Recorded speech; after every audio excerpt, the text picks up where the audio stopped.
Hello, welcome back to Ethan Varsha vlogs. ഇന്നൊരു soft cake ഉണ്ടാക്കിയാലോ?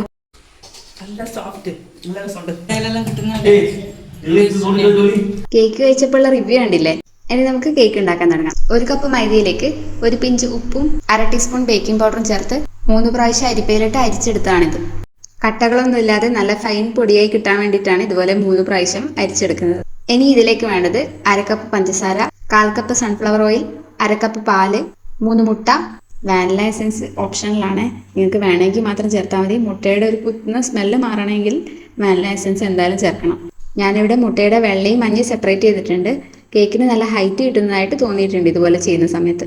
മുട്ടയുടെ വെള്ള അല്പാൽപമായ പഞ്ചസാരയും ചേർത്ത് ഇത്രയും ഫ്ലഫി ആകുന്നവരെ ബീറ്റ് ചെയ്യാം. ഇനി മുട്ടയുടെ മഞ്ഞയും 1/4 കപ്പ് ഓയിലും കൂടി ചേർത്ത് എല്ലാം ഒന്ന് മിക്സ് ആകുന്നവരെ ജസ്റ്റ് 1 മിനിറ്റ് മാത്രം ഒന്ന് ബീറ്റ് ചെയ്യാം.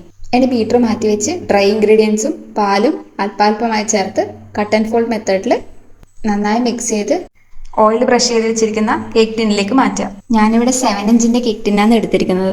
ബാറ്റർ ഒഴിച്ച് കഴിഞ്ഞാൽ നല്ലോണം ഒന്ന് തട്ടി കൊടുക്കണം. അതിൽ നല്ല രീതിയിൽ എയർ ബബിൾസ് ഉണ്ടാവും, അതൊക്കെ ഒന്ന് പോകാനാണ് ഇങ്ങനെ ചെയ്യുന്നത്. ഞാനിവിടെ അടികട്ടിയുള്ള ഒരു പാത്രത്തിനകത്താണ് ബേക്ക് ചെയ്തെടുത്തത്. എയർ പുറത്തേക്ക് പോകാത്ത രീതിയിൽ നന്നായിട്ട് മൂടി വെച്ചിട്ട് വേണം കേക്ക് ബേക്ക് ചെയ്തെടുക്കാൻ. കേക്ക് കറക്റ്റായിട്ട് വെന്തിട്ടുണ്ടെങ്കിൽ എയർ കിലോ മറ്റോ വെച്ച് കുത്തി നോക്കിയാൽ അതിലൊട്ടും തന്നെ പറ്റി പിടിച്ചിട്ടുണ്ടായിരിക്കില്ല. ഏകദേശം ഒരു 20-25 മിനിറ്റ് കൊണ്ട് അടിവശമൊന്നും കരിയാതെ നല്ല രീതിയിൽ പൊങ്ങി വന്നൊരു കേക്ക് തന്നെ നമുക്ക് കിട്ടിയിട്ടുണ്ട്. കണ്ടില്ലേ നമ്മുടെ കേക്ക് എത്ര സോഫ്റ്റ് ആണെന്ന് നോക്ക്, നല്ല പഞ്ഞി പോലാണ് ഇരിക്കുന്നത്. കേക്ക് ഉണ്ടാക്കുന്ന സമയത്ത് ഞാൻ ബേക്കിംഗ് പൗഡർ മാത്രമേ ചേർക്കാറുള്ളൂ. ചില വീഡിയോസിലൊക്കെ ബേക്കിംഗ് സോഡയും ചേർക്കുന്ന കാണാറുണ്ട്. എന്നാൽ ബേക്കിംഗ് സോഡ ചേർക്കുന്ന സമയത്ത് ഇതുപോലൊരു ടെക്സ്ചർ എനിക്ക് കിട്ടാറില്ല. വീഡിയോ കാണുമ്പോൾ തന്നെ നിങ്ങൾക്ക് മനസ്സിലാകുന്നുണ്ടാവും, ബേക്കറിയിൽ നിന്നൊക്കെ കിട്ടുന്നത് പോലെ നല്ല സൂപ്പർ സോഫ്റ്റ് ആയിട്ടുള്ള ഒരു കേക്കാണിത്. ഇനി കുറച്ച് അലങ്കാര പണികൾക്ക് വേണ്ടിയിട്ട് 50 ഗ്രാം ഡാർക്ക് കോമ്പൗണ്ട് ഒന്ന് ഡബിൾ ബോയിൽ ചെയ്ത് മെൽറ്റ് ചെയ്തെടുക്കുക. അതിലേക്ക് 2 ടീസ്പൂൺ വിപ്പിംഗ് ക്രീമും ചേർത്ത് മിക്സ് ചെയ്യുക. ഇതിലേക്ക് ചെറിയൊരു പീസ് ബട്ടറും കൂടി ആഡ് ചെയ്തിട്ടുണ്ടെങ്കിൽ നല്ല ഗ്ലേസിങ് കിട്ടും.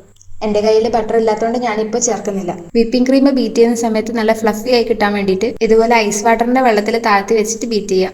പാരലൽ നൈഫൊന്നും ഇല്ലാത്തതുകൊണ്ട് നമ്മളെ സ്ഥിരം കത്തി വെച്ചിട്ട് തന്നെ നമുക്ക് ഐസിങ് ചെയ്തെടുക്കാം.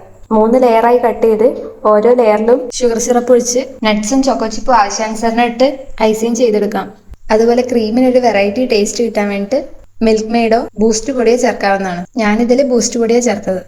അപ്പം ഐസിങ് ഒക്കെ കഴിഞ്ഞ് നല്ല കുട്ടപ്പനാക്കി എടുത്തിട്ടുണ്ട്. മുകളിൽ ചോക്ലേറ്റ് സിറപ്പ് ഒഴിച്ച് സൈഡിലൂടെ ഒളിച്ചിറങ്ങുന്ന ഒരു ഡിസൈനാണ് ഉദ്ദേശിച്ചതെങ്കിലും ചെയ്തു വന്നപ്പോൾ ഇതുപോലായി. അതല്ലേലും നമ്മുടെ മനസ്സിൽ വിചാരിക്കുന്ന ഡിസൈൻ ഒന്നും ആയിരിക്കില്ല എപ്പോഴും ചെയ്തു വരുമ്പോൾ ഉണ്ടാവുക. വിചാരിച്ച രീതിയിൽ ചെയ്യാൻ പറ്റിയില്ലെങ്കിലും വലിയ തിരക്കേടില്ലാത്ത രീതിയിൽ കിട്ടിയിട്ടുണ്ടെന്ന് തോന്നുന്നു. എനിക്ക് കട്ട് ചെയ്യാം. ഒരുപാട് കേക്കൊന്നും ഉണ്ടാക്കി പരിചയമില്ലെങ്കിലും എപ്പോഴെങ്കിലുമൊക്കെ ഇതുപോലെ കേക്ക് ഉണ്ടാക്കുമ്പോൾ എല്ലാവരും ഒന്നിച്ചിരുന്ന് കട്ട് ചെയ്ത് കഴിച്ച് അതിന് പോസിറ്റീവ് ഫീഡ്ബാക്ക് കിട്ടുമ്പോൾ അത് പറഞ്ഞറിയിക്കാൻ പറ്റാത്തൊരു സന്തോഷമാണ്. എന്നാ പിന്നെ കേക്ക് തിന്നിട്ടുള്ള റിയാക്ഷൻസ് കാണാമല്ലേ? നല്ല സോഫ്റ്റ്